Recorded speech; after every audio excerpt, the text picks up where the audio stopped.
Hi, welcome to Rock and Metal Invasion. My name is Steve.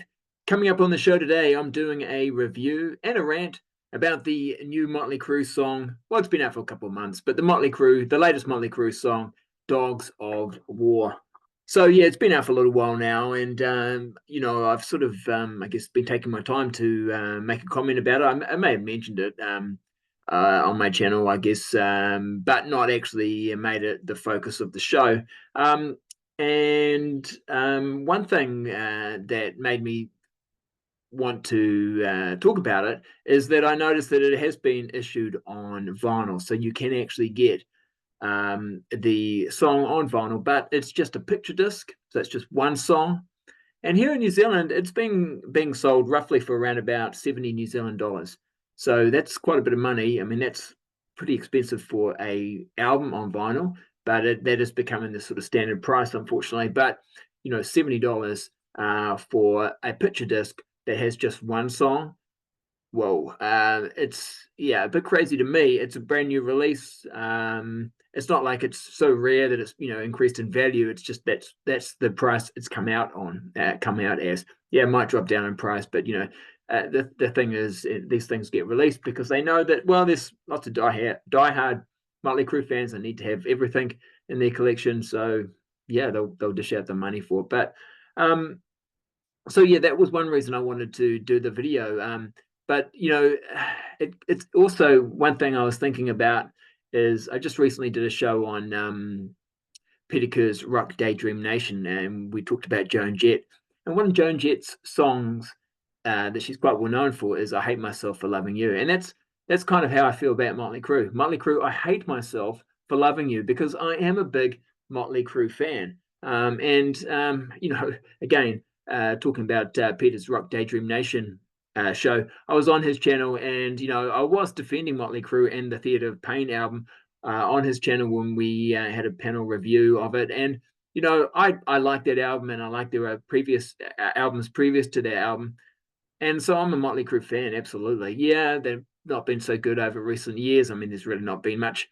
They haven't really released a heck of a lot.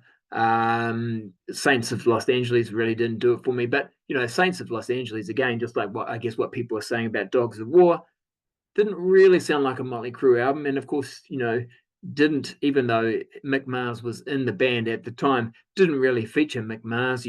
Saints of Los Angeles supposedly had DJ Ashba on guitar, so it wasn't the full lineup playing on the album anyway. So right now, for what I understand, is they've done 3 songs. That's my understanding. So they've recorded 3 songs with this new lineup. Of course, Mick Mars is no longer in the band. We've got John Five. John Five is great guitarist. I'm a fan of John Five. Is John Five the best person to be in Motley Crue? Well, I think everyone probably would say the best person to be in Motley Crue would be the original guy, Mick Mars. And he's gone off and done his solo album, and again, that didn't really sound like Motley Crue either. I liked it. I really liked his solo album. I thought it was good, but it didn't sound like Motley Crue. But I mean, maybe that's okay because it's his solo album. He's going off doing his own thing. This song that's just been released is under the name Motley Crue. So I guess people would be sort of expecting a Motley Crue type sound. Does it have that? Not really. And then that's a lot of the comments from people are not positive. Some are positive. It's had 2.2 million views in 2 months. I don't know if that's great, but it seems pretty good. I guess there's a lot of interest as well. So there's like curiosity factor. Like I said, I think there's been 3 songs. I think so they haven't done a full album. Maybe they're just waiting to see what the reaction to this song is. I think it's been pretty mixed, to put it politely, perhaps. But yeah, maybe they'll do an album if there's some positive interest, or like I say, supposedly still 2 more songs. One of them is a cover of the Beastie Boys song "Fight for Your Rights," which I like that song. Do I really need to hear Motley Crue doing it?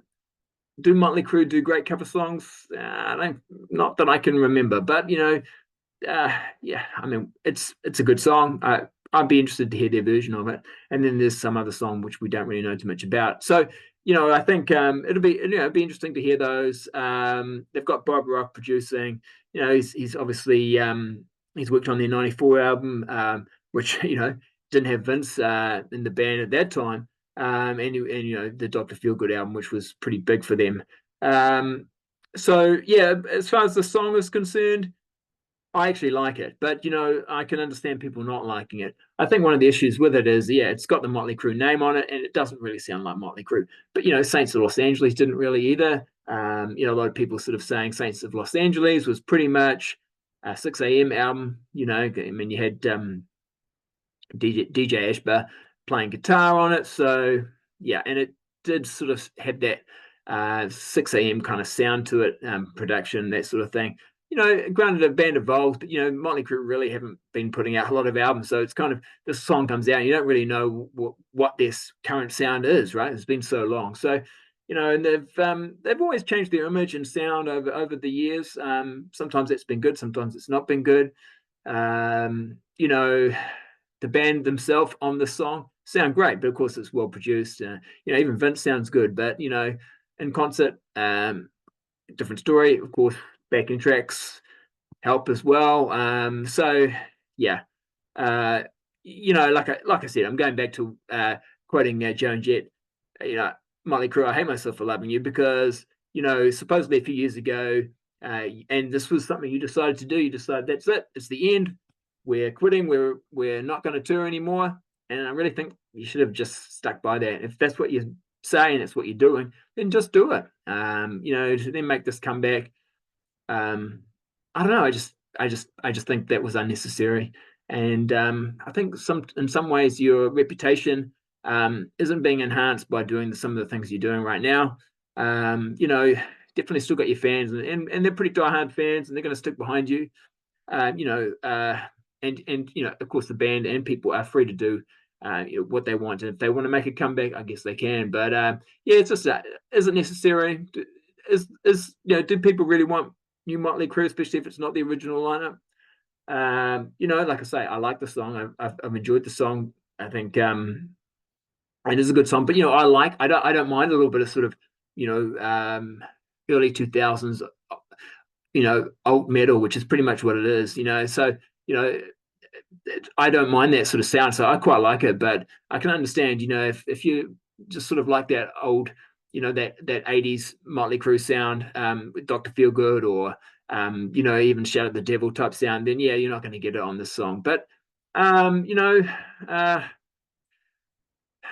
guess there's people who are interested. People are definitely going to the concerts. So we'll wait and see what the next couple of songs are like.